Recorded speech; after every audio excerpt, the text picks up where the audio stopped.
What is up, guys? I'll be showing you guys how to install Hondavert Kpro onto your ECU. This ECU is from O2 RSX. So what you need to do is take it out of the box, of course, or the casing, and you need a soldering tool, soldering gun or soldering tool, some solder. This little desoldering pump came with the kit, and it also came with these. Ideally you want to have a microscope.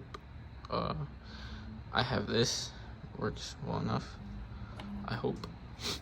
So the first step is so this kit comes with this board, and you need to modify this to put this on here. And the first step to do is to desolder a resistor, and that resistor was right here,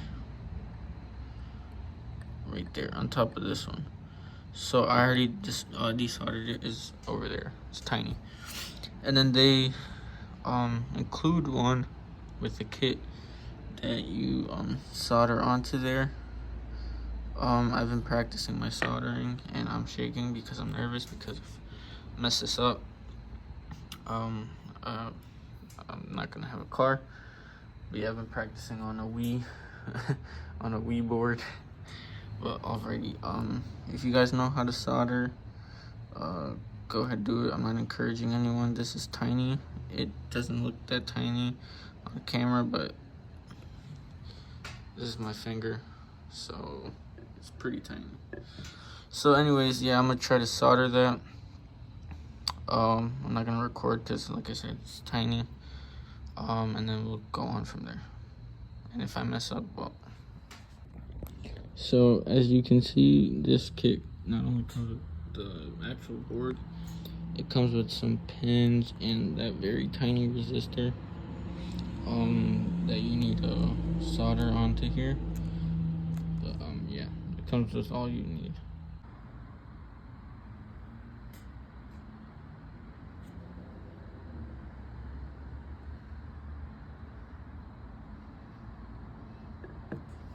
Okay. So I got it in there, right there. I honestly don't know if the connection is good. Let's see if you guys can see that. I don't think I'm gonna get it to work.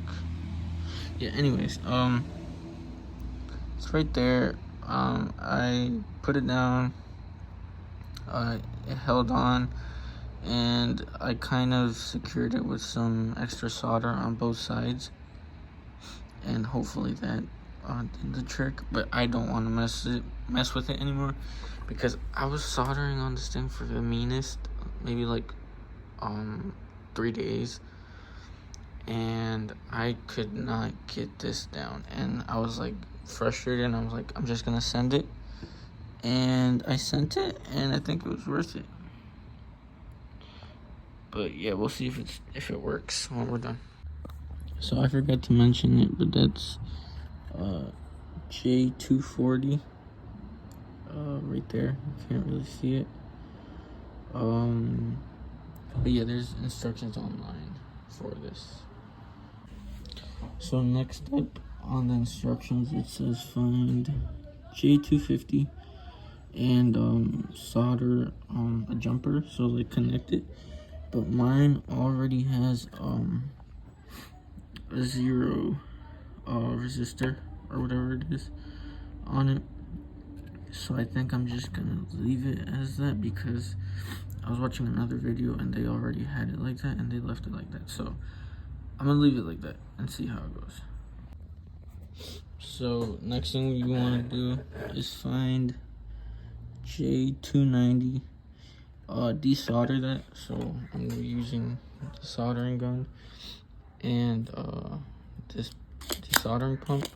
So you want to go ahead and desolder that and put in one of these little pins that it comes with. So this is what it looks like desoldered. And I'm gonna stick one of these little pins in there with the long end of the pin facing up. So that's what that looks like soldered in. And on the other side, not the best, but it's a little cone. It's just kind of what you want, I guess. So next thing you want to do is desolder CN2 and CN3. You want to desolder both of these, and you're gonna want to just throw these in there and solder them in here and in here. It's 10 in total. So yeah, we'll be back. Finally got that done. That took probably the longest. It was my fault actually, because I didn't know you weren't supposed to break these, and my desoldering skills aren't the best, so it was just painful. But I think that's fine, I hope. So the board goes on the Kpro board goes onto these pins right there. The third one right there, the small one. And now you have to connect wires where those same pins are. You just have to connect wire. I have the wires right here. Cut up a few. It shows them in the instructions which ones you have to connect. Like from these little dots right here to the actual pins that you just that I just installed right here. But I will be back when I'm done with that, and then that should be it. So I just finished. The wires that I soldered are under. World's biggest pain in the butt. I do not recommend doing this. I'm probably gonna get this shipped out and redone because I don't think I did a very good job. But I just hope it works. The wires are there. You have to cut this little piece out from your box. This goes into the pins that solder in, and then you have to buy a USB Type B to A, I believe, or Type B to C, something like that. From this to like a USB. No, it's A to B. Yeah, USB A to B. And then yeah, just gotta download Hondavert. It has to be Hondavert Kpro from the Hondavert website, or else you'll break the ECU. So don't download it from the Hondata website. It has to be from the Hondavert website. Alright, so the ECU's down there. We're in the car now. This is Hondavert Kpro. So what you're gonna want to do, go to online, the voice crack tools, and then you're gonna have to have your ignition to the second position, so not on. Online tools, and then erase ECU, clear security, and it's gonna ask you if you're sure. I don't really know how you do that, but the directions say so. And then you wait for a minute. Then you ignition back on. It says ECU detected or connected. Go to new calibration. Select your option or what you're running. A lot of different options. I'm gonna click this one. Okay. It says driver installed. So after you do that, you hit upload on online up here. Just hit upload and it'll upload. So I took the ECU out because I'm having a problem where if I go I can't go anywhere past 4K RPMs because the car will it'll cut off.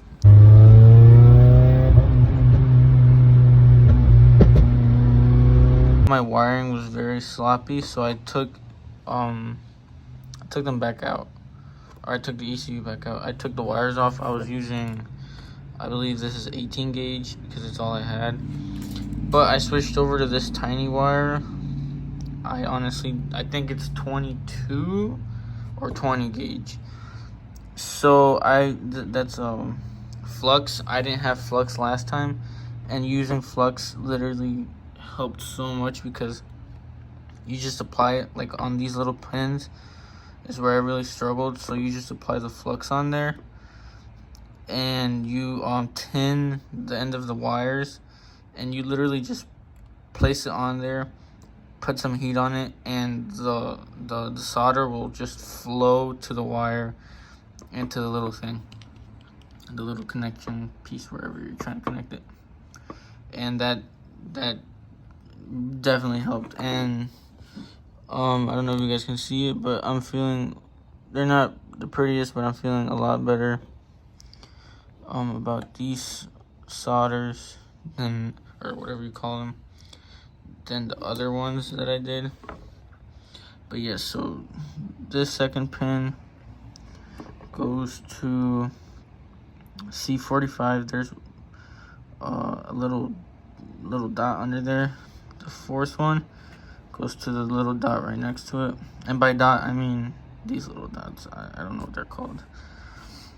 From this other one, the first one, you run that to a little dot right there, and then you run another wire to one right here, and then the fourth one you run to, there's a little dot right next to the one that you can see right there, right next to it. And yeah, so I want to see if this fixes it. I'm not sure, but we will see. So yeah, I went ahead and also resoldered this resistor because, like I said, the flux made it 20 times easier. And I mean, you'd think that'd be common sense, but me being dumb and not wanting to go out to buy flux and rushing this, that's what happens. So I redid this. Some tips to do this: use a small wire, tin the wire, use flux like I said, and just be patient. Now that I redid the whole thing again, I wasn't looking forward to it because it's the first time, and this came out. But the second time, I'm not even mad that this came out right now, because the second time it was a lot smoother, way faster. When I did it the first time, it took hours just because of these fat cables right here, and I couldn't. It just wasn't a fun time. But yeah, I will see if my car wants to ref past 4K, and then we'll go from there. So yeah, here's the ECU to cut out, and I feel way more confident about this. I don't know if it's gonna fix my problem, but I feel way more confident about the wires. Back then, when I did it the first time, I literally did not want to move this at all. Like, I wanted to keep it as still as possible, but it's more secure now, I guess. So I'm gonna go install it and see if it fixes my problem. So I have the ECU installed.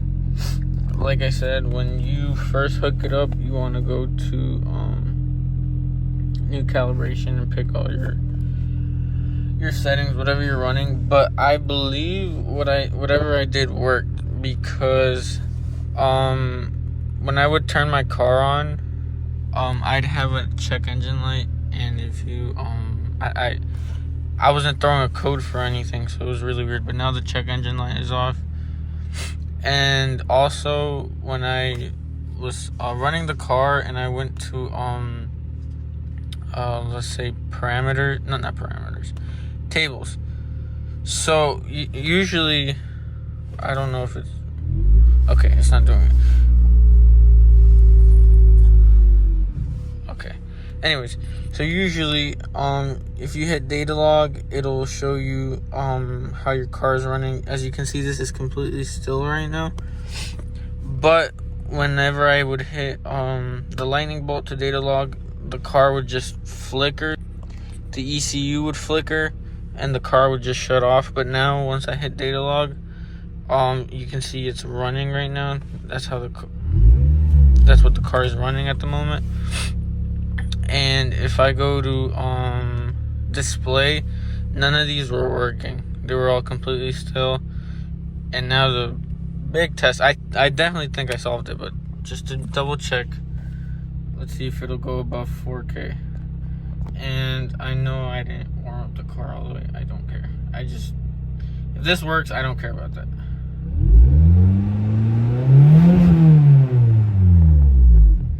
It worked. Let's go.